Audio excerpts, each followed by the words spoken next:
señores, es un privilegio para el Prepa Rosalía de Castro. Nos vestimos de gala, de vestales y con túnicas y con lo que haga falta para recibir a nuestra queridísima amiga Isabel Barceló. Es un privilegio.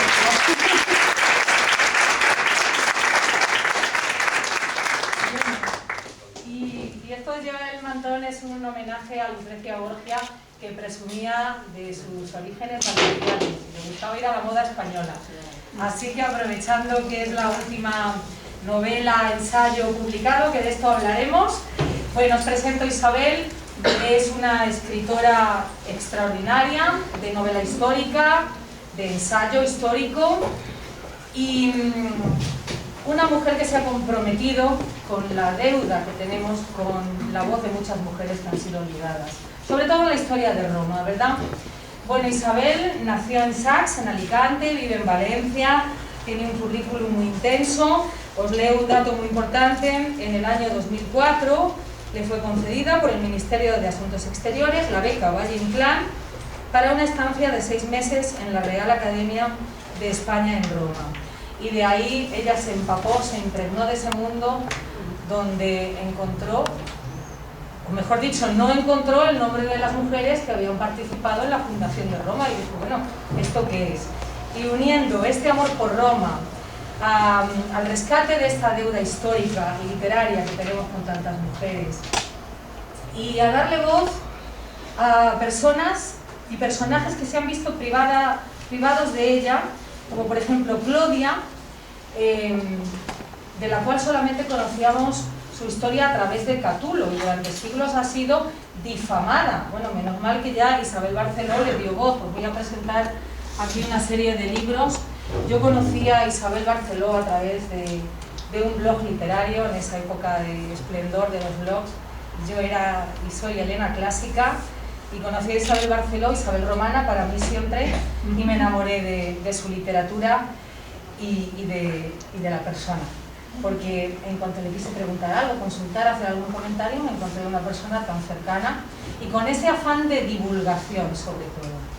Bueno, tengo que presumir de haber sido un personaje. Yo soy un personaje de ella en la Fundación de Roma. Hicimos algo así muy experimental, de aquí la maestra. Y yo fui la ninfa Silán. Pero bueno, eso es otra historia. Así que por no robar mucho tiempo, os tengo que decir que el libro Reina de Cartago a mí me cambió la vida. Primera novela que leí de ella. Por supuesto, Orfeo desciende a los infiernos, el mundo de la mitología siempre presente con Isabel, una revisión.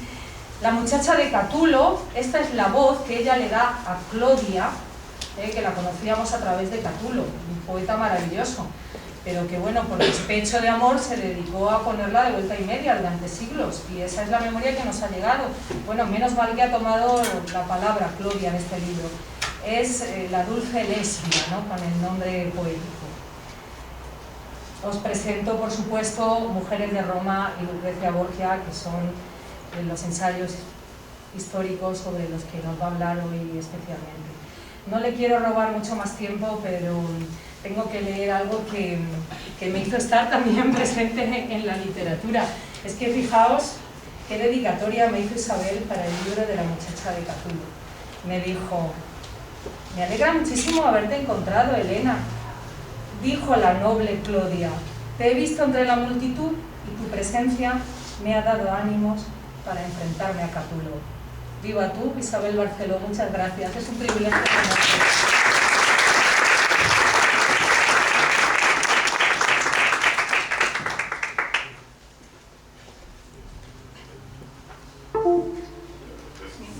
Buenas tardes.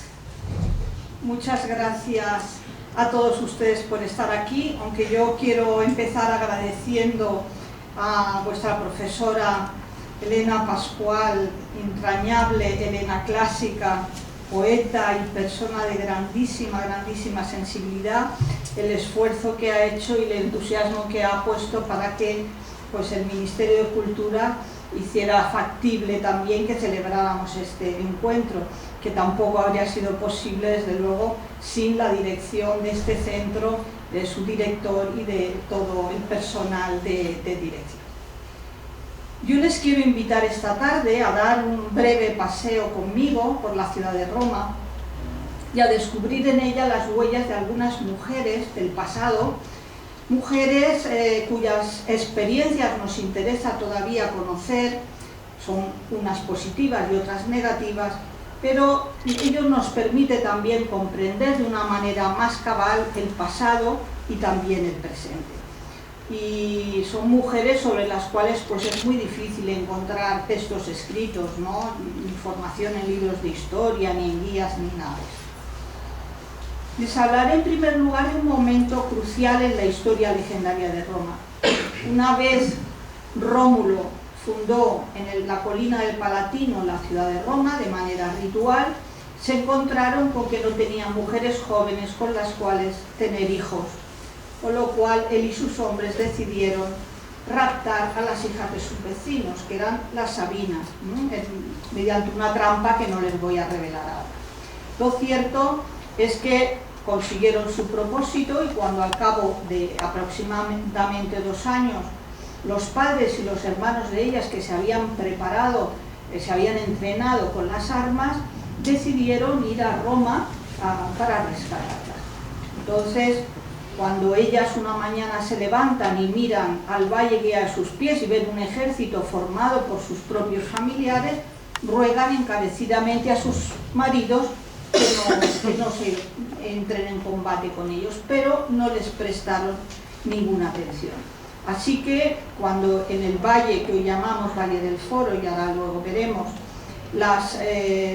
los combatientes estaban en lo más crudo de la batalla, oyeron un griterío, no sabían qué ocurría y de pronto vieron que eran las mujeres que con sus hijos en brazos se interponían, se metían entre las filas y separaban a los soldados. Y ellas les gritaban: matadnos a nosotras, matad a nuestros hijos, si es que somos la causa de esta guerra, porque nosotras no queremos ni quedarnos huérfanas, ni que nuestros hijos se queden sin padres, ¿no? Pensad que a causa nuestra ya no sois enemigos, sois parientes, sois yernos y suegros, sois cuñados. Así que los hombres, conmovidos, cesaron el combate y firmaron la paz. Las Sabinas acrecentaron todavía más el prestigio que tenían ante sus familiares, porque este hecho tan valiente de interponerse entre dos ejércitos con el riesgo que tiene para la vida de ellas mismas, fue muy valorado y no sería olvidado jamás. En la antigüedad fue repetido 1000 veces y en la historia del arte está repetido también bastantes veces. Y en ello está la raíz de esa idea de que las mujeres eran grandes pacificadoras, intermediarias, ¿no?, en las situaciones de conflicto.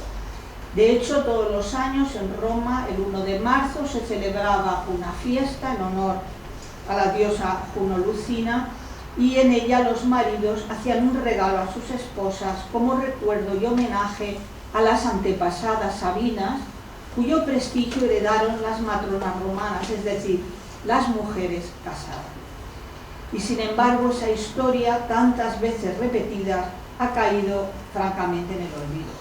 Roma es una ciudad de memoria extraordinaria, pero en sus grandes monumentos, en los espacios emblemáticos e importantes, que cada año reciben a 16 millones de turistas, pues no hay nada o casi nada que evoque a una mujer.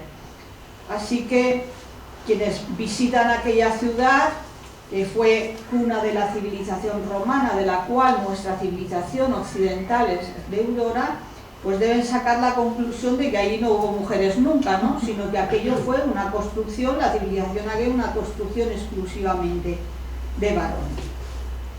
Para mí, el tomar conciencia de ese vacío en la memoria, que me parecía tan injusto y tan empobrecedor, puesto que nos oculta una gran parte de la historia humana, pues me impulsó a empeñarme en reconstruir en Roma la memoria de esos lugares, de esas mujeres, relacionándolos con lugares concretos, lugares donde ellas habían vivido alguna de esas experiencias. Y desde luego dejar constancia de la presencia femenina a través de los milenios. El lugar donde se produjo aquel combate es este que ven aquí, eso es lo que hoy llamamos Foro Romano, y verán que les he escrito el lugar donde la tradición dice que las Sabinas se interpusieron entre los dos ejércitos. Y al lado es justo delante del templo de Vesta, que ven ahí marcado, que es una construcción ahí muy chiquitina, y la casa de las Vestales, que está aneja ahí. El templo de Vesta y la casa de las Vestales, que ven aquí un poco más de cerca, constituye la memoria femenina más potente y más intensa del Foro Romano. Conmueve la cantidad de mujeres de las que podríamos hablar ahí. De hecho, ya ven que en su atrio, que es un atrio con pórticos, cubierto con pórticos, había abundantes figuras en conmemoración y recuerdo de Vestales que habían destacado por su sabiduría y por su virtud. La diosa Vesta era una diosa arcaica, antiquísima, que era la protectora de la ciudad y de cada uno de sus hogares. En su templo, generalmente redondo, aquí solamente queda una pequeña parte, se guardaba el fuego sagrado, es decir, una llama que no se apagaba nunca, no permitían que se apagara. Las Vestales se encargaban del culto a Vesta y desde luego de cuidado de que no se apagara ese fuego sagrado, símbolo de la pervivencia de la ciudad. Solo ellas, una vez al año, pues ritualmente lo apagaban y volvían a encenderlo como signo de renovación. Las Vestales eran elegidas cuando tenían 8 o 10 años, eran en total 6, y elegían a una cuando faltaba alguna de las 6 anteriores, ¿no? Y se educaban allí, gozaban de muchos privilegios y en fin, y realizaban muchas funciones sacras, funciones de representación y también custodias de los testamentos, etc. Ahora bien, tenían una obligación inexcusable, además de cumplir con todos los deberes, que era el de guardar su castidad durante los 30 años que debían servir a la diosa. Transcurridos esos años ya cada una se reintegraba a la vida privada y podían incluso casarse o hacer lo que quisieran. Ahora bien, faltar a la castidad era un sacrilegio que se castigaba duramente. Así que ese umbral que ven aquí, lo atravesaron, la otra imagen es de alguna vestal que llevaban un peinado especial, como ven ahí. Cruzaron temblando el umbral de esa casa las Vestales que fueron juzgadas y condenadas por faltar a su castidad, como le ocurrió a Floronia en el siglo III a.C. Y les leo un pequeño fragmento. Quien hubiera presenciado el castigo a una Vestal no lo olvidaría nunca. Una fúnebre procesión partía de la casa de las Vestales en el foro, llevando a la culpable en una litera descubierta. Antes de salir le administraban una droga, no por compasión o piedad, sino para que la ceremonia se desarrollase sin incidentes. Con los ojos entrecerrados y los miembros laxos, Floronia se balanceaba al compás del movimiento de los esclavos que transportaban a hombros su litera. Tenía la piel del rostro blanca, las ojeras profundas y violáceas, la boca reseca. Su cuerpo se negaba a obedecerle, blando e ingobernable como si le hubieran extraído los huesos. Le gustaría hablar, gritar, pero no lograba emitir ningún sonido articulado. Solo un lamento continuo y lastimero, semejante al aullido de las lobas al perder sus cachorros. Aunque sabía lo que iba a ocurrir, aunque oía la música y los cantos del cortejo, su corazón latía con regularidad. El miedo no lo alteraba. Y sin embargo, su corazón amortiguada le decía que el tiempo corría con más velocidad que cuando daba y recibía besos ardientes. Así conducían a las Vestales al terrible castigo de ser sepultadas vivas. Cientos de personas pasan a diario por delante del templo y de la casa de las Vestales, pero la mayoría ignora por completo que esta casa y las mujeres que en ella habitaron durante 1200 años fueron las garantes de la supervivencia de la ciudad y testigos y protagonistas excepcionales del devenir de la urbe. Aunque transformados estos lugares, aquí vemos otra imagen desde otro ángulo del foro, estos lugares fueron hollados sucesivamente por mujeres de diversas épocas, de diferente extracción social, que vivieron experiencias muy distintas, ¿no? Y en contextos también diferentes, y que sin embargo compartieron ese mismo escenario vital, ¿no? Si lo podemos llamar así. Así que por entre esas ruinas que aquí vemos, a principios del siglo XV, pasaba a diario otra mujer, y lo hacía para dirigirse a un templo que entonces se llamaba de Santa María Nueva, pues era en ese templo donde ella se encontraba con un grupo de seguidoras suyas. Y de cómo era entonces aquella iglesia queda el testimonio de la torre románica que aquí ven. Como ven, la iglesia se levanta muy cerca del Coliseo, que está un poquito al fondo, y se levantaba justo en el lugar donde antaño estuvo el templo de Venus y Roma. La vocación de Francesca, que es como se llamaba esta mujer, era la de permanecer virgen toda su vida, consagrarse al servicio de Dios. Pero sus padres, que pertenecían a la nobleza, pues siguiendo la costumbre milenaria de trazar alianzas a través del matrimonio, la casaron con un noble romano cuando ya tenía apenas 12 años. Entregarse a su marido le generaba tal angustia y tal malestar que Francesca cayó gravemente enferma hasta el punto de que estuvo al borde de la muerte. Sin embargo, se recuperó de esa enfermedad y salió transformada. Supo convertir su frustración en una acción positiva y desde entonces se dedicó a socorrer a los más pobres y desasistidos, a curar a los incontables heridos y descalabrados, ¿no? En una Roma que era entonces desalmada y violenta. Aquí la vemos a Francesca en una pintura que se halla en un convento que ella misma fundó, asistiendo a un herido. Y al lado vemos un grabado que es de 150 años posterior a ella, pero nos puede dar una cierta idea de cómo era la Roma y esos lugares del foro que ella atravesaba en su tiempo. Nos da esa idea, igual que este texto que les leo brevemente.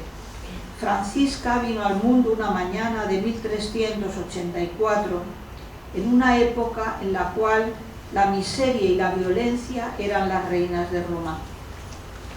En las crudas noches invernales, los lobos hambrientos penetraban en los cementerios, escarbaban la tierra y desenterraban los cadáveres para devorarlos.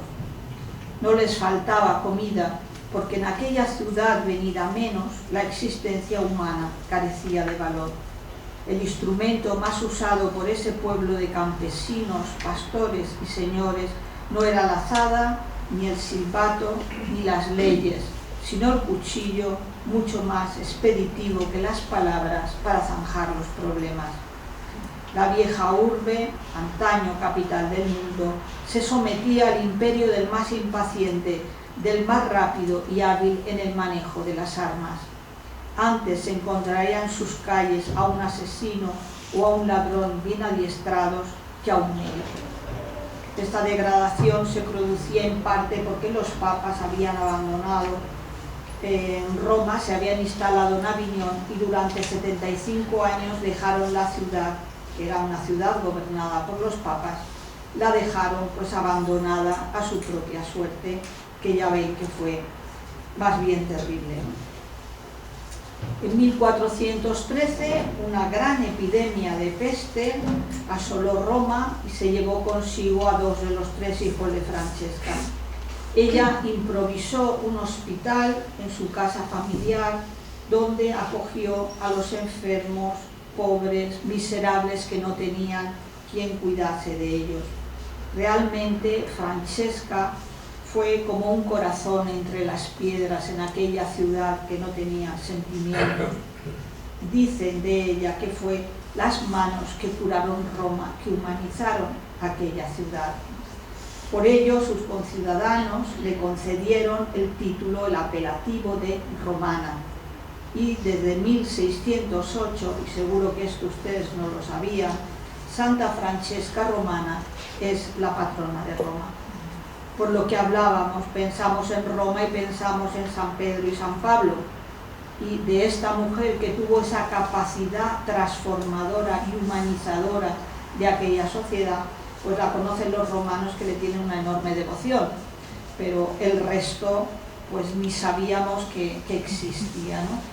Entonces, la iglesia que hemos visto antes, él está dedicada a ella, y ahora se llama Iglesia de Santa Francesca Romana. Pues existe en Roma una iglesia que se llama San Nicolás in Carcere. Y yo tendría que tener aquí, me permiten que lo pase esto rápido. Es una iglesia que está construida sobre 3 antiguos templos romanos que les muestro ahí, tal como los especialistas los han reconstruido idealmente. Como ven, los romanos, que eran muy prácticos, levantaban los templos del suelo, se accedía a ellos a través de una pequeña escalera, y en la parte de abajo la utilizaban siempre bien como almacén, como lugar de reuniones, etc. Y se creía que en el templo del centro de estos 3, que estaban en un foro politorio, que es donde se vendían las verduras y las frutas, estaba a la orilla del río, se creía que debajo del centro había una cárcel. Esa marca que hay de bolígrafo que ven ahí, se ve el lugar que ocupa la actual iglesia de San Nicolás in Carcere, es decir, todo el templo del centro y las columnas laterales de cada uno de los templos a los lados. Pues bien, ocurrió, ese templo del centro estaba dedicado a la diosa Juno Sospita, que quiere decir la salvadora, y es un nombre muy apropiado para lo que ocurrió allí. Y fue que a un hombre llamado Simón, por un delito que no conocemos, lo condenaron a morir de hambre. Este hombre ya debía ser mayor, tenía solamente una hija, que tenía un nombre extraño, se llamaba Pero.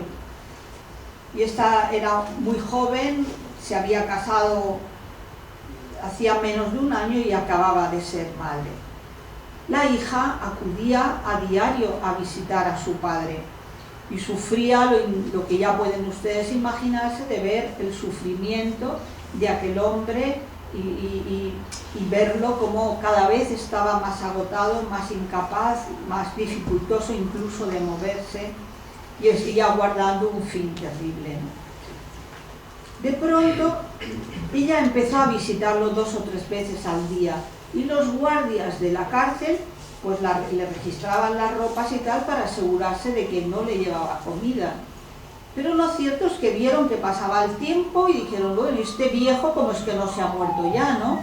Y redoblaron los registros a ella, le miraban hasta los cabellos, todo, y no le encontraban nunca nada. Así es que un día, mientras la hija estaba dentro, entraron en la celda por sorpresa. Y los carceleros quedaron pasmados al ver aquella escena, pero se retiraron en silencio y esperaron a que esta joven Pero saliera. Cuando ella salió, le dijeron que debían llevarla ante el juez, porque lo que ella hacía era un delito muy grave, porque ayudar a un condenado a muerte en Roma se castigaba con la muerte del que ayudaba también. Pero entre tanto, en todo el mercado había corrido la voz de que una joven matrona amamantaba a su padre para impedir que muriese, y una multitud la guardaba también allí, y la acompañó junto con los guardias, la acompañaron al foro.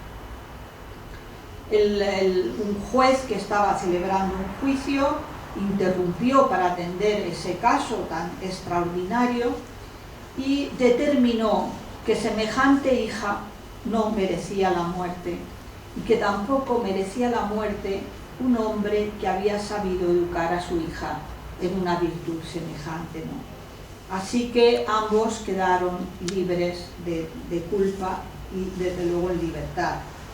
Entonces ese hecho que conmovió mucho a la sociedad romana se conmemoró dedicando ese mismo templo o un templo nuevo a la caridad romana, que es la denominación que ellos daban a esa piedad filial, ¿no? O sea, ese amor filial. Bajo ese título de caridad romana encontrarán ustedes, si buscan en internet, pues muchas representaciones de este hecho tan singular. Y aquí tienen una imagen actual del templo de San Nicolás in Carcere, que como ven en el otro lado también, pero en esta foto vemos aquí, se ven los templos, o sea, las columnas de uno de los templos exteriores, y a mí la verdad que me evoca un poco ese sufrimiento del viejo Simón, ¿no? Me evoca, yo qué sé, las costillas descarnadas de este hombre.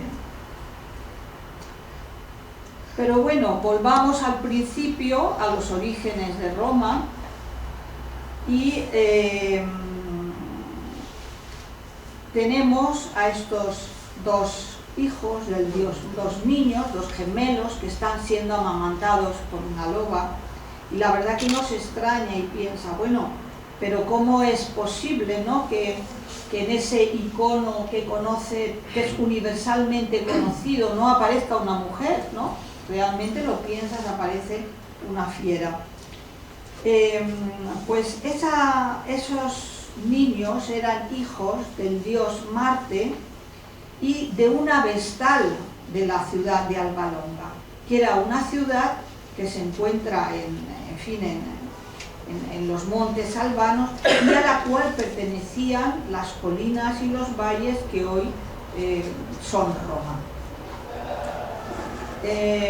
Había un conflicto dinástico en esa ciudad, por lo cual esos niños nada más nacer fueron arrebatados a su madre y entregados a unos criados que los pusieron en un cesto para que lo arrojaran al río Tíber, al lugar más alejado, le dijeron, al lugar habitado más alejado. Pues bien, los criados se encontraron con que el Tíber estaba desbordado, se acercaron a la orilla, arrojaron el cesto en la confianza de que la corriente principal los arrastraría, pero lo cierto es que el cesto se quedó por allí flotando. Cuando bajaron un poco las aguas, chocó contra un lateral de la colina del Palatino y cayeron al fango. Allí una loba que al atardecer bajó de las cumbres a brevar en el río, los encontró y los amamantó. De esa manera es como los halló el pastor Faustulo, quien los recogió y los llevó enseguida a la cumbre donde tenía su cabaña su esposa Acalarencia. Esta mujer, que ya tenía 13 hijos, los acogió y los alimentó con su propia leche. La piel de Acalarencia olía a ganado y a humo, a hierbas del monte y a sudor. Se decía de ella que vagaba entre las breñas y acudía a las llamadas de los pastores, quienes aliviaban con ella su soledad y a cambio le daban regalos, una bolsa de trigo o un pedazo de piel de oveja o una medida de leche. Por eso algunos la llamaban Lupa, que significa loba, y también meretriz. Para otros, en cambio, era la esposa del pastor Faustulo, un hombre muy respetado y mayoral de los rebaños del rey Amurio que pastaban en el Palatino y en los valles circundantes, ¿no? El rey Amurio de Alba Longa.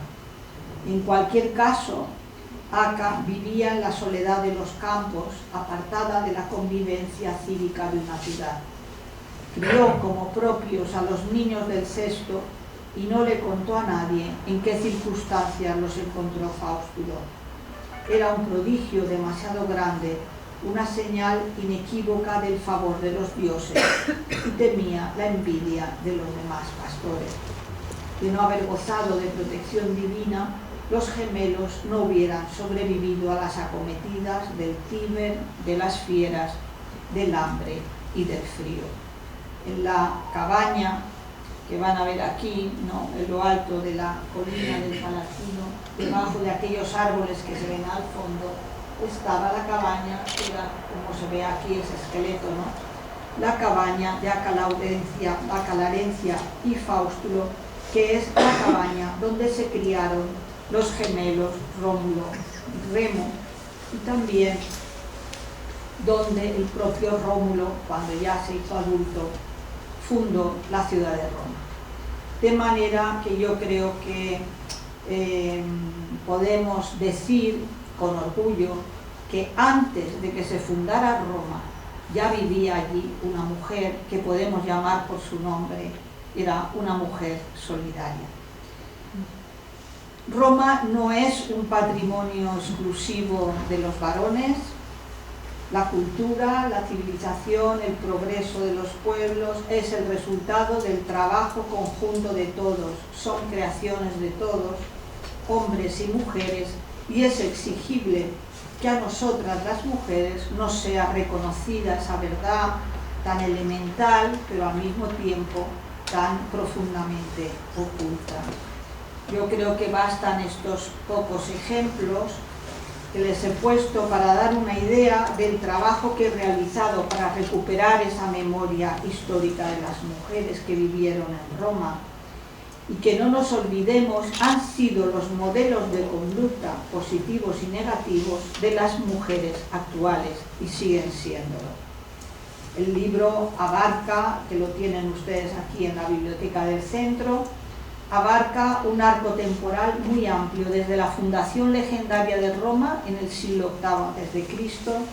hasta el siglo XIX, y más de 40 mujeres comparecen de nuevo en el escenario de Roma, en los lugares relacionados con ellas, y allí las acompañaremos en ese momento crítico por el cual ellas dejaron una huella en la historia. Allí reaparecen pues emperatrices como Popea, Santa Elena, Gala Placidia, reinas extranjeras, esclavas, vestales, taberneras, etc. Y yo, como señalo aquí al principio, es legítimo contemplar de cerca el pasado, interpretarlo desde nuestra realidad actual y rescatando a las mujeres de su secular olvido, tanto más dolorosa en una ciudad de extraordinaria memoria, acercarlas a nuestro presente, pensar en ellas y sobre ellas, amarlas y amarnos, que es una forma de reivindicar el papel de las mujeres en la sociedad presente y pasada. Yo espero que ustedes pues se reencuentren con estas mujeres. Ahora echamos el telón sobre estas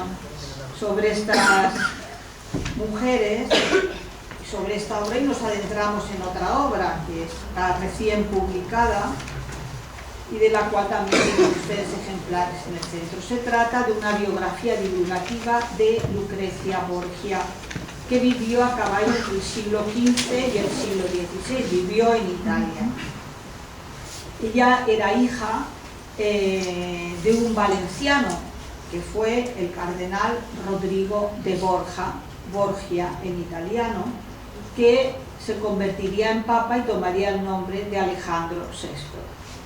Yo les recuerdo que en los 2000 años de historia que tiene la Iglesia solo ha habido 2 papas españoles, y los 2 eran valencianos, Calixto III, que era tío de este Alejandro VI.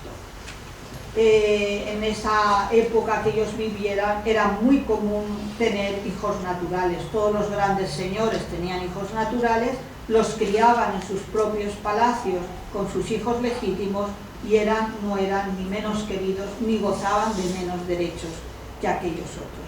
de modo que muchos hijos e hijas de cardenales, que un cardenal no era un cura, un cardenal era un príncipe de la Iglesia, no había recibido órdenes sacerdotales, luego las recibirían si querían, pero eran príncipes de la Iglesia, pues muchos cardenales tenían sus hijos y los casaron con personas de la alta nobleza, de otras nobleza eclesiástica y también de nobleza, digamos, laica, ¿no? Como fue el caso de nuestra Lucrecia, que cuando su padre fue elegido papa en 1492, que fue el mismo año que se descubrió América, el mismo año que se había conquistado que se había conquistado Granada, ese mismo año, ella tenía entonces 12 años y apenas él accede al trono papal, todos los enemigos antiborgianos y todos los antipapales, que había muchísimos,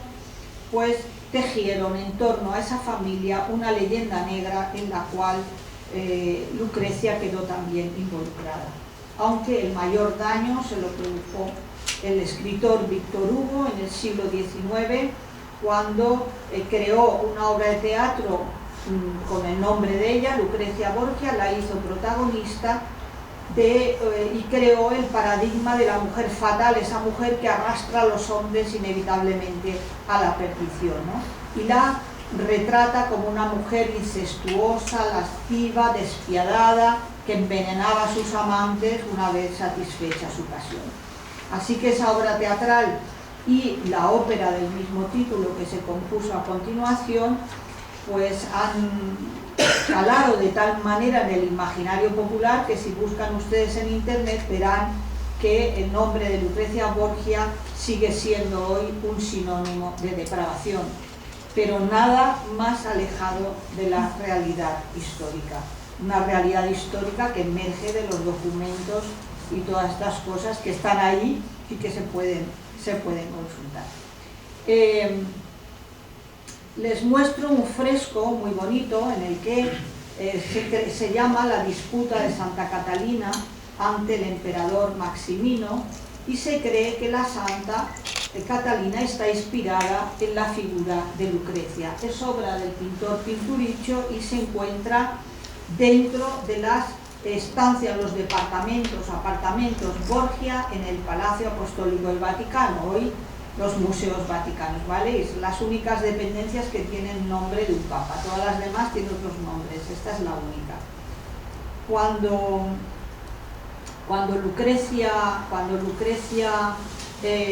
Cuando se pintó esa obra, Lucrecia tendría pues unos 13 años aproximadamente, ¿no? Y en fin, ella la recorrió, había estado fuera durante un tiempo y cuando volvió a Roma vio por primera vez la pintura, ¿no? Entonces ella recorre aquellas estancias y recuerda que Pinturicchio la tomó como modelo a fin de inspirarse en ella, grandes rasgos, y dibujar luego la figura de la santa. Así que la hizo colocarse en diversas posturas e hizo varios bocetos. Ella estaba emocionada e impaciente por verlos, pero él no quiso mostrárselas. Es como una fruta medio confitar, señora, le dijo. No da una idea de cómo quedará de dulce al final, ¿no? Aquí la vemos más de cerca, a esta Lucrecia, que sea o no, a esta Santa Catalina, que sea o no un retrato de Lucrecia, tiene rasgos que la retratan o que la evocan a ella muy bien. Uno, pues la propia serenidad que ella tiene, la devoción, ya que Lucrecia fue una persona con una sólida formación religiosa, su capacidad oratoria y de convicción, pues sus contemporáneos decían de ella que era una persona de mucha gracia y armonía al hablar. También ese porte erguido y regio que se corresponde con una elegancia natural sin afectación ni altanería, ¿no? La verdad es que es bastante difícil escribir la biografía de una mujer porque quedan ocultas por esas etiquetas, ¿no? Te ponen la etiqueta de que eres una depravada y al ser humano desaparece ya parece que no tenga, esa criatura que hay detrás de la etiqueta, parece que no vaya a tener ni sentimientos, ni deseos, ni afectos, ni ninguna virtud, ¿no? Entonces, eso es lo más terrible de las leyendas negras, que ocultan en realidad al ser humano que hay detrás.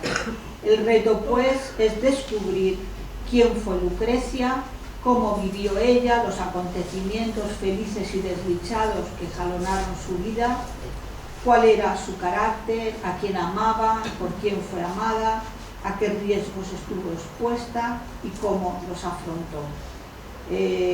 Ella tenía dos cualidades que a mi parecer la sostuvieron a lo largo de toda su vida. Una era la alegría y la otra el optimismo, la confianza en el futuro.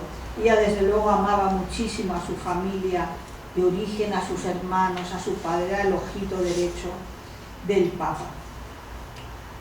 Lucrecia casaría 3 veces. Del primer matrimonio, que vemos aquí esta medalla con Giovanni Sforza, no diré nada, fue él quien la difamó, insinuando que entre ella y su padre existía una relación incestuosa. Yo prefiero que quienes animen a leer esta biografía descubran qué clase de persona era este hombre y si sus palabras merecían alguna credibilidad. Tampoco les hablaré de lo que ocurrió después, claro.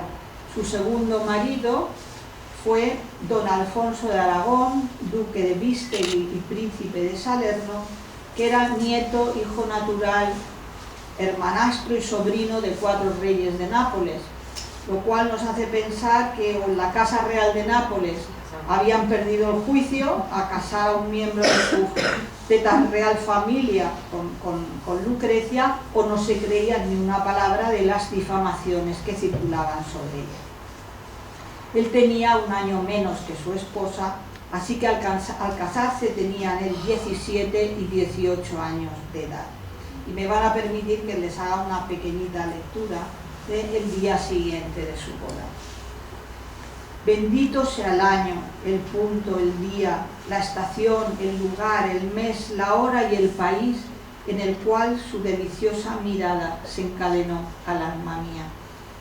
Esos versos de Petrarca murmuraba Lucrecia mientras con el codo apoyado en la almohada contemplaba a la claridad diurna el rostro de Alfonso, plácidamente dormido a su lado. Se acercó un poco más, aspiró el aroma de sus cabellos y cerró los ojos, alegre y satisfecha como nunca. Le rondaba la idea de escribir un poema dedicado a la diosa Fortuna. No conocía a nadie que hubiera recibido de esa divinidad tal regalo: amar y ser amada por su propio marido. Fue un matrimonio feliz y breve que terminó trágicamente. Viuda a los 21 años de edad, Lucrecia comprendió que debía dar un giro radical a su vida, y sobre todo alejarse de Roma y alejarse de la influencia de su familia paterna, que se querían mucho pero interferían continuamente en su vida. Así que el tercer marido lo eligió ella, y no me equivoco al utilizar ese verbo. Ella lo eligió, ella puso toda la carne en el asador para casarse con Alfonso de Este, que era el heredero de los ducados de Ferrara, Módena y Regio, en el norte de Italia. Eran unos ducados, eran unos estados que se gobernaban como si fueran monarcas, ¿no? Recibían el título de duque, pero era, a todos los efectos políticos, era una monarquía. Ella ya asombró desde el primer momento que llegó, porque cuando hizo su entrada triunfal en Ferrara, que es esta ciudad que ven aquí, que es de la misma época en que ella llegó, hizo su entrada, eran unos desfiles extraordinarios, vestidos maravillosamente, ella montaba en un caballo blanco, y bueno, y apenas empezado ese desfile triunfal en unas calles que no cabían en un alfiler, pues uno de los disparos que se hicieron de salvas, ¿no?, como festivas, pues resulta que hicieron encabritarse a su caballo, se levantó de manos y ella con mucha serenidad y muy buen tino se dejó resbalar por el lomo y puso el pie en tierra sin sufrir ningún daño. Y un cronista que estaba, Ferrarés, que estaba allí, dijo, y ella se reía, y lo vi yo, que estaba al lado. Entonces, en ese gesto, en esa serenidad, en esa actitud de reírse de una misma y no tomarse el disgusto del siglo, tan alejado de la vanidad, pues descubrieron los ferrareses la calidad humana de la señora que tenían delante. A partir de esa tercera boda, pues ya fuera de los focos de Roma, y la vida de Lucrecia perdió interés para aquellos que estaban siempre con el foco puesto, criticando y poniendo a caldo a la familia Borgia. No sin dificultades ni incertidumbres, en 1505 se convirtió en duquesa reinante de Ferrara, Modena y Reggio. Aquí tienen una medalla conmemorativa de su acceso al trono del ducado, ¿no? Sobre esta etapa muy significativa de la vida de Lucrecia, que duró los 17 últimos años de su vida, se conocía muy poco. La mayor parte de sus biógrafos, digamos, liquidaban esos 17 años en un capítulo, o si escribían un poco más, hablaban de otros temas, o a veces especulaban mucho en línea siempre con la leyenda negra. Y sin embargo existía una memoria popular y muy positiva acerca de ella, porque ella había sido muy querida y muy prestigiosa en su época.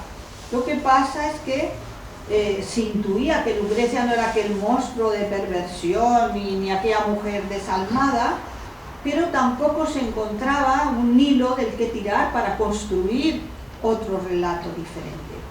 Así que yo, que como Lucrecia creo también en la diosa Fortuna, pues he tenido la inmensa suerte de poder contar con documentos que hasta ahora estaban prácticamente inaccesibles en los últimos años.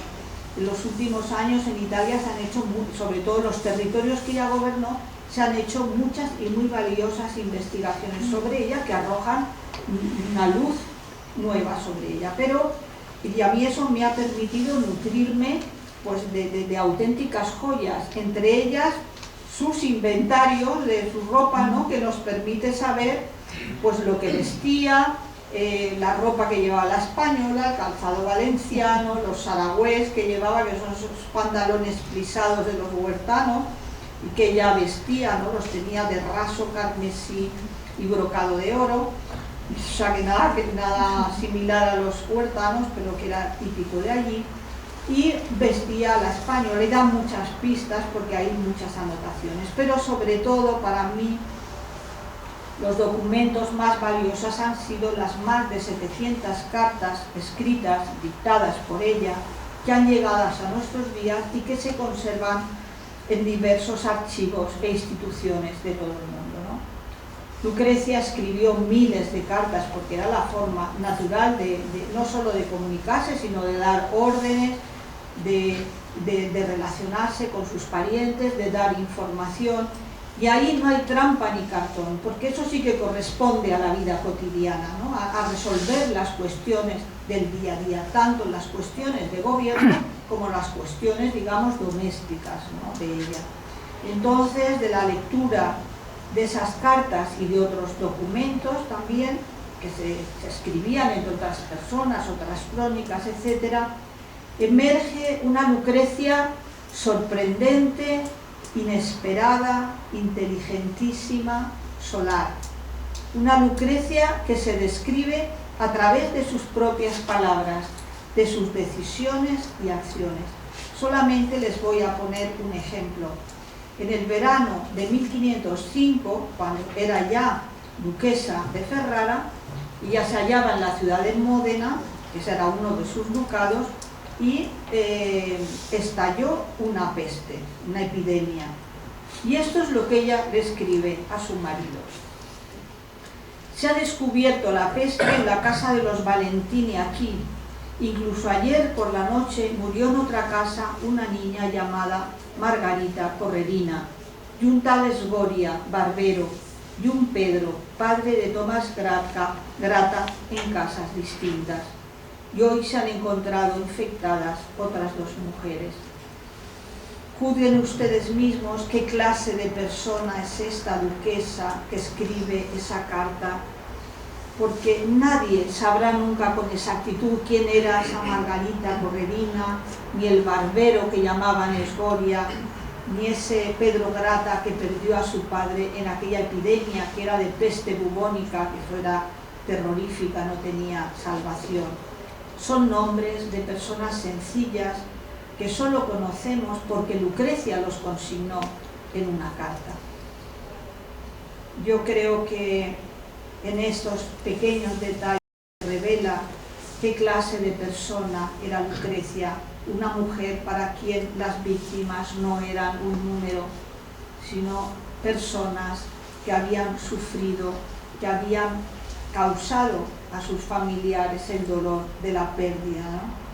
Ya los consideraban seres humanos como ella misma, como nosotros mismos, ¿no? Yo les invito a descubrirla, a sentir con ella, a acompañarla en sus vicisitudes, y si al final creen, como yo, que es digna de admiración y de alabanza, pues los animo a reivindicarla de manera activa.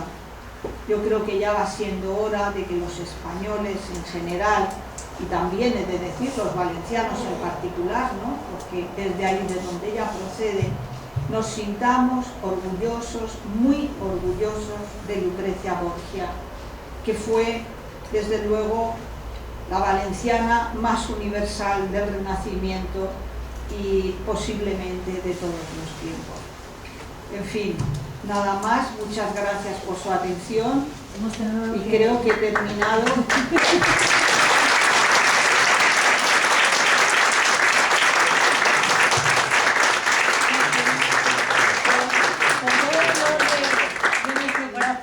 Un esfuerzo de síntesis muy grande ahora y cortando algunas cosas que tenía preparadas, Isabel, porque no daba tiempo, porque yo quería reservar un poquito el turno de palabra ahora para nosotros, que teníamos unas cuantas preguntas y vamos a aprovechar que la tenemos aquí, porque el tiempo apremia hoy y ella se tiene que volver a Valencia, así que es ahora vuestro turno. Aquí tenemos ya una pregunta, Ana Isabel. Hola, ¿qué tal? Encantada. Bueno, yo agradezco las palabras y sobre todo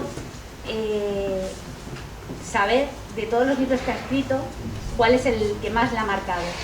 De todas las historias que ha tenido que ver, que descubrir, qué mujer, qué libro le ha marcado más. Bueno, gracias. Yo le voy a responder con absoluta sinceridad. Cada libro que he escrito ha sido el mejor que podía escribir en ese momento.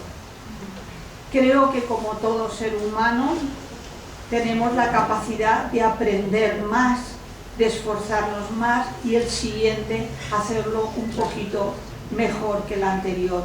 Para mí todos han ocupado un momento importante de mi vida. Me he esforzado por poner todo mi saber en lo que hacía en ese momento y yo estoy satisfecha y agradecida de todos, aun con los defectos que tengan, porque me han hecho crecer y me han hecho crecer también todas esas mujeres de las que he hablado, ¿no? Cada una, incluso las que hacen cosas, han hecho cosas que no podríamos aprobar, me han enseñado algo acerca de la vida, acerca de ellas y también acerca de mí misma, porque muchas veces uno ve esas cosas y comprende que quizá tú en esas circunstancias también lo habrías hecho, ¿no? Y eso es una experiencia que hay que pasarla, ¿no? Para comprenderlo. Por ejemplo, la historia que tanto hemos comentado en clase de Cenci, ¿no? De Beatrice Cenci, una historia de un crimen, la reprobamos este crimen, pero fue casi una cuestión de defensa propia. Estas cosas nos ponen en cuestión y nos dicen, bueno, ¿yo qué hubiera hecho en ese caso? Porque claro, no hay muchas salidas. Entonces, ya digo que cada libro yo a cada uno de ellos los quiero y les estoy agradecida, porque desde ese convencimiento de haber hecho lo mejor que en ese momento podía hacer y que fueran para mí pues un escalón o un punto de apoyo para dar otro paso, ¿sí? Muy bien. Venga, chicos.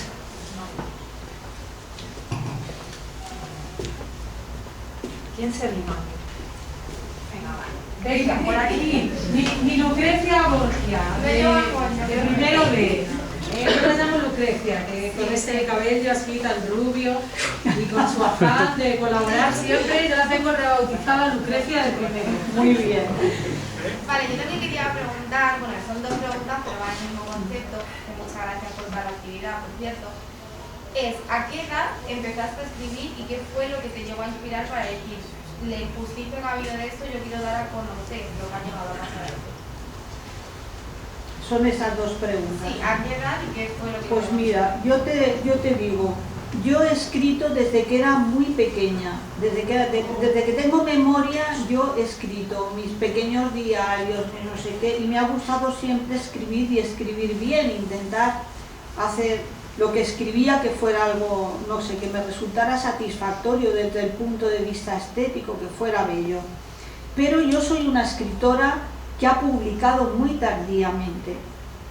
Yo escribía estas cosas, pero las escribía pues para mí, para alguna revista de vez en cuando, para consumo familiar, vamos a decirlo así, ¿no?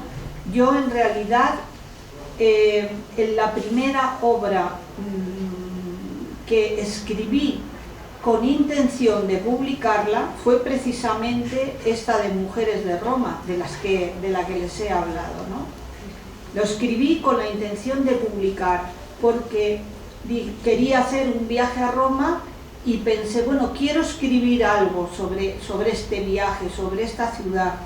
¿Y qué puedo hacer yo que no haya sido ya 1000 veces contado y mejor de lo que lo puedo contar yo, francamente?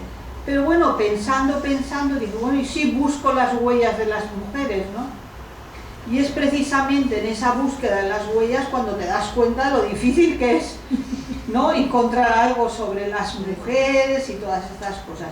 Y para mí fue un gran estímulo. Yo en principio pensaba hablar solo de mujeres de la antigüedad, pero luego dije, oye, ya metida en harina, pues no voy a hablar mujeres de todos los tiempos. Yo quiero dejar constancia de que en cualquier lugar de Roma, dicho de manera figurada, pero en fin, de cualquier lugar de Roma y de cualquier época se puede hablar de una mujer.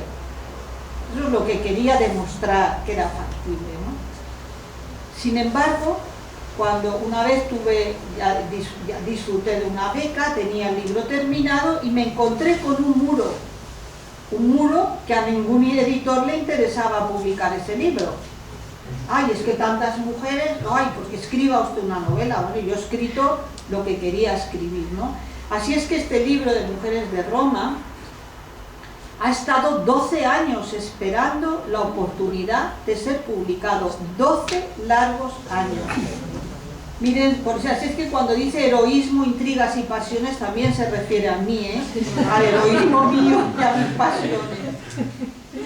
Entre la escritura de ese libro es cuando creé ese blog que titulé de Mujeres de Roma, a través del cual nos conocimos, Elena y yo. Porque yo dije, ¿cómo es posible que este tema solo me interese a mí?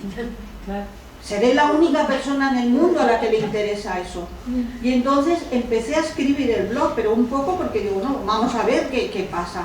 Y la verdad es que es un blog que tuvo muchísimo éxito, mucho éxito, y se perdió el contador y ahora tengo otro contador nuevo y lleva, yo que sé, 1.800.000 páginas vistas, ¿no? O sea, que interesa. Cierto que en ese blog yo no puse las historias que tenía en el libro, ¿eh? Es decir, es otra cosa. Pero lo hice a modo de prueba. Entonces, fíjese si he sido de publicación tardía, ¿eh? Porque después de ese escribí y se publicó Dido, reina de Cartago, La muchacha de Catulo, los 5 libros de mitología griega, antes de poder ver publicado. Yo decía, ¿será posible que no consiga publicarlo? Pues mira, dio la casualidad, y vuelvo otra vez a nombrar a la diosa Fortuna, que lo planteé a esta editorial, que es una editorial valenciana, una editorial joven, pero que tenía ímpetu y tal, y se lo planteé y me dijeron, pues sí, les gustó mucho, nos interesa, y firmamos el contrato. Y 3 o 4 meses después estalló el movimiento Me Too. Y yo digo, oye, pues a lo mejor era necesario que este libro esperara para salir, porque si lo hubiera conseguido publicar cuando lo escribí, igual hubiera pasado sin pena ni gloria, porque desde luego ya las respuestas que me daban eran algunas peregrinas absolutamente, ¿no? Ay, con todo lo que usted sabe, escriba una novela. Bueno, entonces con esto lo que les quiero decir es que a lo mejor ese libro necesitaba ese tiempo para salir. Por eso, esos otros libros que escribí entre medias me ayudaron a soportar esa espera, que era una espera frustrante en muchos sentidos, ¿no? Esa espera, pero también me sirvió para que luego esto tuviera otra repercusión. Uno, porque coincidió con un momento en que socialmente todo el tema de las mujeres pues estaba más en ebullición, y 2, porque ya era más conocida por los otros libros anteriores, ¿no? Lo cual, pues bueno, me ayudó. Pero ya les digo que soy una escritora tardía, pero en fin, cada uno necesitamos en la vida un tiempo para hacer las cosas, ¿no? Extraordinario. Bueno, yo creo que esto enlaza una pregunta que aquí los alumnos de Accesos, por favor, tenemos preparada para hacérsela a Isabel. ¿De qué hablamos? ¿De qué género literario hablamos con Mujeres de Roma o con Lucrecia Borgia? Estamos hablando de novela, de ensayo, hemos tenido unas controversias y unos debates. A ver que se pronuncie alguien por aquí. Bueno, yo creo que mejor la escritora, ¿no? ¿Cómo lo Claro, esa es nuestra pregunta. ¿Cómo catalogaría usted estas novelas? Esta novela, sobre todo, la de Mujeres de Roma. ¿Es una novela o es un ensayo? Vamos a ver. Claro, ¿no? Yo solamente le diré, en primer lugar, que he escrito lo que quería escribir, que eso ya es un punto importante a favor. Y yo, como lo que quería era transmitir mi propia pasión por Roma y pasión por los asuntos que tienen que ver con las mujeres y las vivencias de las mujeres, elegí esa forma de contarlo, que además tiene una estructura compleja, pero elegí esa forma de contarlo porque quería, uno, llegar a mucha gente, a cuanta más gente posible pudiera llegar, y 2, quería eliminar esa parte dura y fría que nos da a veces el ensayo académico, que nos dan los libros de historia, que nos dan una información de extraordinaria calidad, pero nos mantienen a mucha distancia de los protagonistas.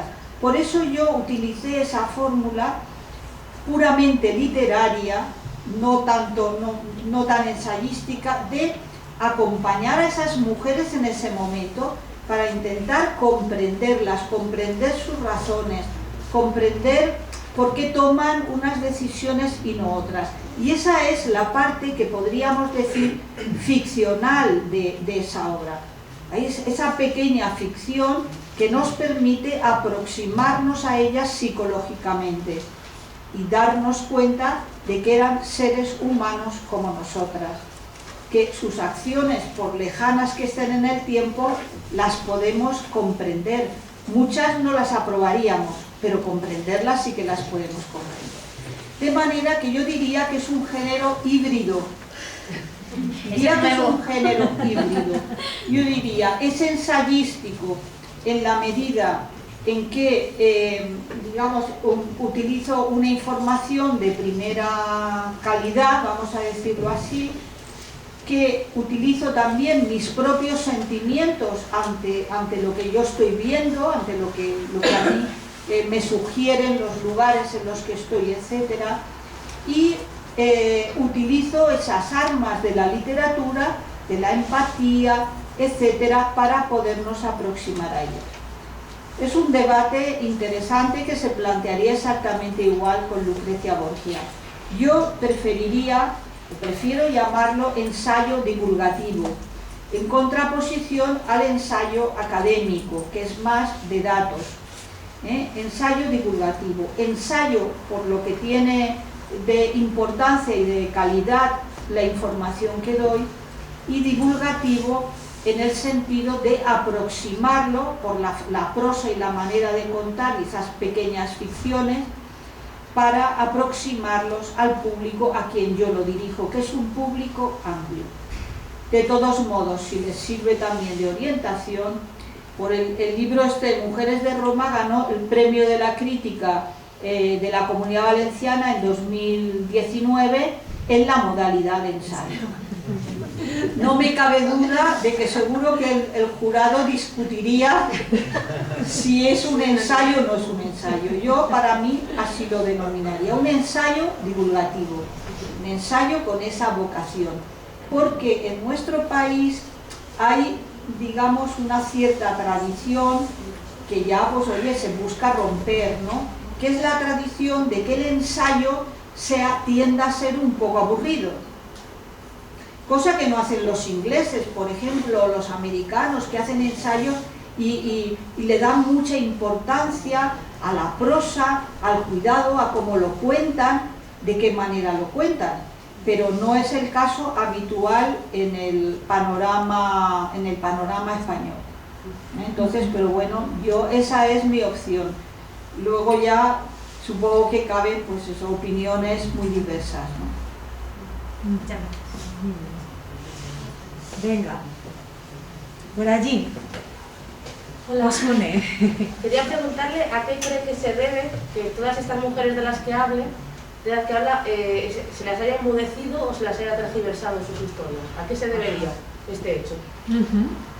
Bueno, yo creo que se deben a muchos factores. Un factor que no es secundario es el hecho de que quién escribe la historia, porque en la medida que la historia se concibe y se cuenta a través de varones, ellos tienden a primar aquellos asuntos que dominan, y que dominan la guerra, lo público, lo no sé qué, y parece que la historia se reduzca a esos ámbitos de dominio masculino. Las mujeres no estaban en el espacio público, no tomaban decisiones, no guiaban guerras.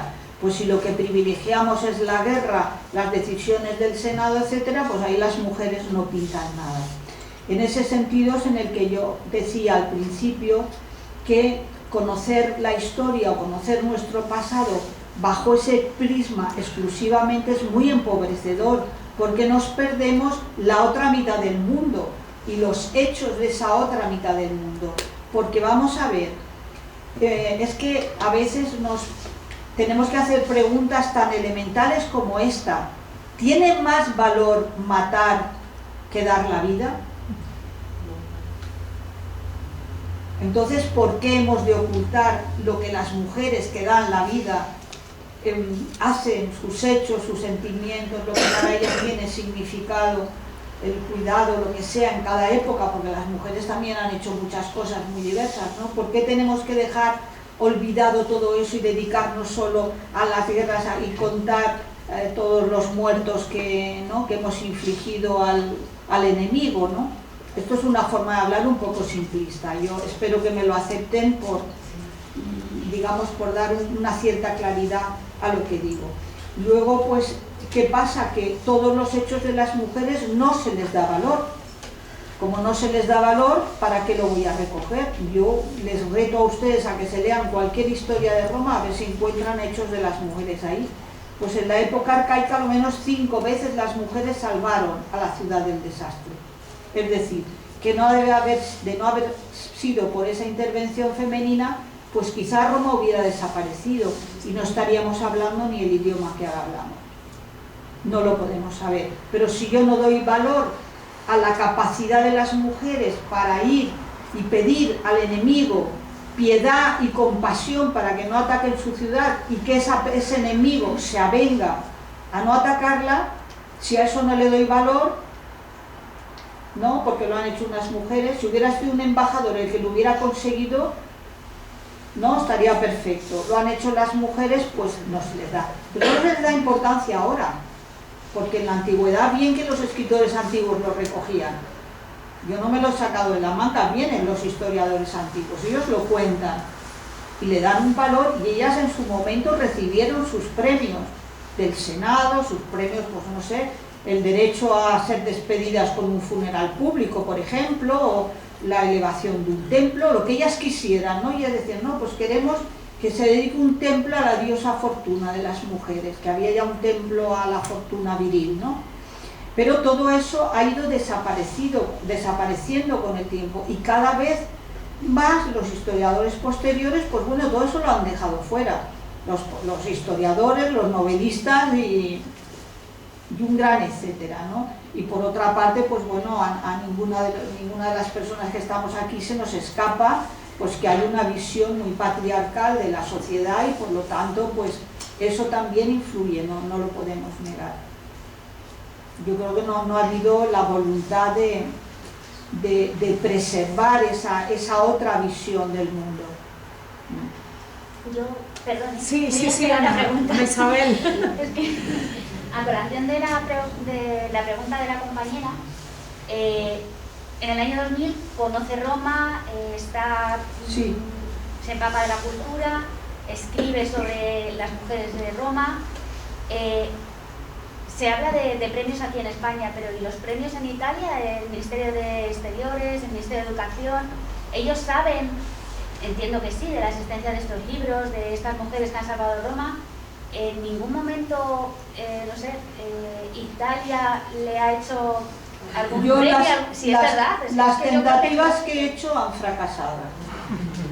No han sido muchas, no han sido muy, pero han fracasado. Yo he encontrado hasta un inconveniente absurdo donde los haya, como querer presentar el libro de Mujeres de Roma en la Real Academia de España en Roma, que es donde yo estuve para esto, y hasta la fecha, aunque he hablado con la directora, fue a visitarla y toda la historia, hasta ahora nada, indiferencia. Luego sí, apoyan mucho a las mujeres, pero ¿qué quiere que diga? Al Instituto Cervantes, pues 3/4 de lo mismo. Yo no sé, salvo, no sé.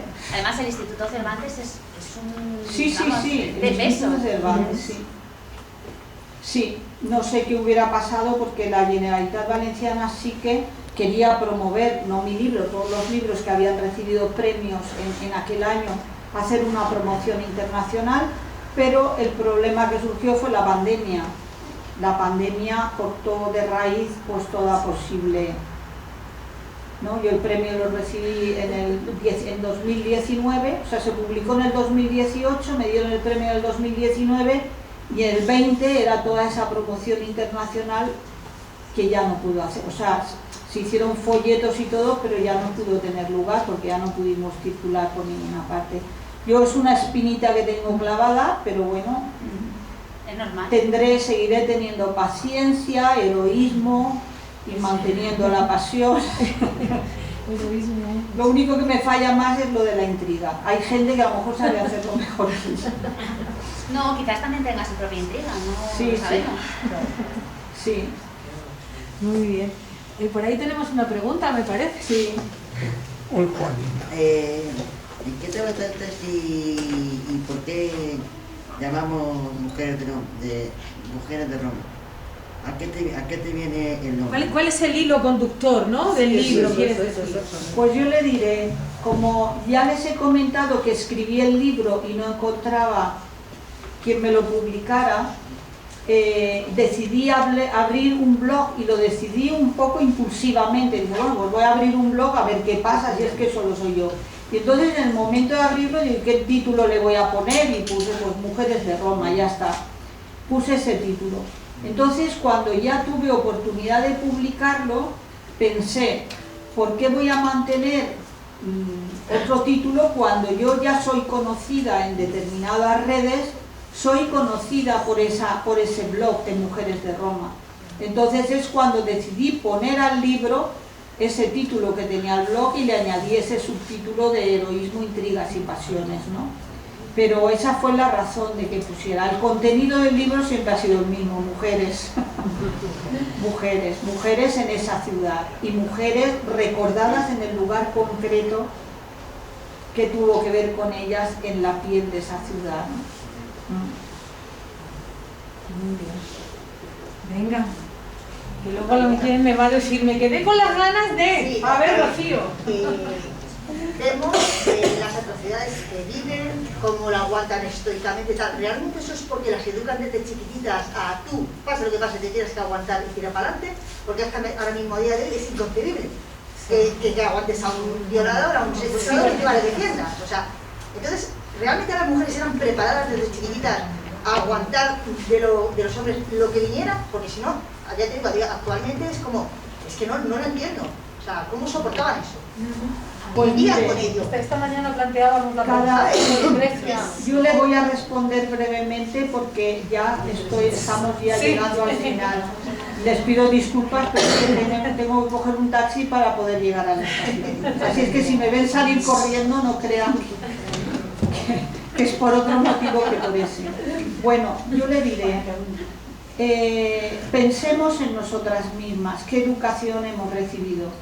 Y pensemos también que incluso a pesar de esa educación nos hemos revelado a muchas cosas, hemos derribado barreras. Pues en la antigüedad también pasaba lo mismo. Cada sociedad educa a los miembros de la sociedad con arreglo a su propia ideología, transmite su modo de pensar, sus aspiraciones, la estructura de la sociedad, como unos están arriba, otros están abajo, otros están en medio, las mujeres al hogar, aquellos a tal. Eso se transmite porque es así y nosotras educamos a nuestros hijos. ¿Quiere eso decir que fueran intencionadamente decir, no, es que tienes que aguantarlo todo? No, es que la mentalidad era, oye, pues ¿qué tiene que hacer una mujer? Pues si hay que traer algo a la mesa, levantarse enseguida y traerlo corriendo, ¿no? Y que coma a su marido primero antes que yo. Esas mentalidades hemos sido educadas y nos parecían normales educarnos así. Nuestras madres no quisieron hacernos más dóciles, nos querían hacer más felices. Y ellas pensaban que si obedecíamos en todo, pues nos iría mejor que si no obedecíamos. Y si estábamos calladitas tendríamos menos problemas que si levantábamos la voz. Y así se ha ido creando esa situación, pero las mujeres de hoy somos fruto de todo el pasado, de ese pasado más represivo, más de las mujeres más apartadas, pero también de esa efervescencia a través de las cuales las mujeres han ido proponiéndose cada vez más cosas y llegando cada vez más lejos. Todas las épocas no han sido iguales. La historia no es una escalera ascendente. Ha habido épocas en que las mujeres han estado mejores, han gozado de libertades, otras épocas en que todo eso ha caído para atrás. Nosotros ahora estamos un poquito en alto y hay fuerzas que tiran para abajo y esperemos que esas fuerzas no venzan. Pero quiero decir que todo no es un camino ascendente. Pero yo creo que en cada caso los padres, cuando casaban a esas niñas a los 12 años de edad, no pensaban que eso fuera para ellas un trauma, ni pensaban nada. A las 12 ya las niñas tienen ya capacidad de tener hijos, de engendrar hijos, pues ya es apta para el matrimonio, ya está, esa cuenta se hacía. Y esa es un poco una realidad. Yo no me gusta reprocharle a nuestras madres, a nuestras abuelas, cada una vivimos en nuestra época como podemos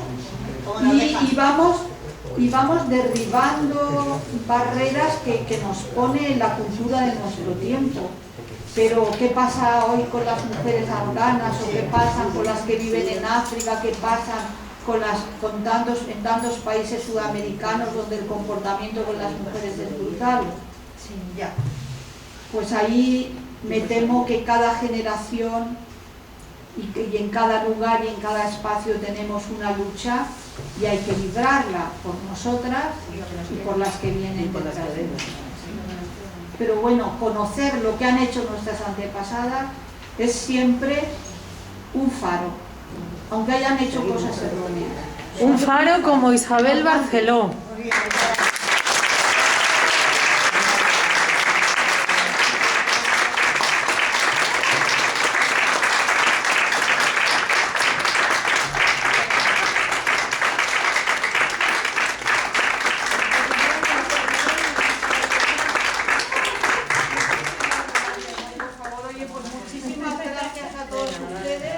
Por su atención, por su acogida y por lo feliz que me hago cada vez que vengo aquí.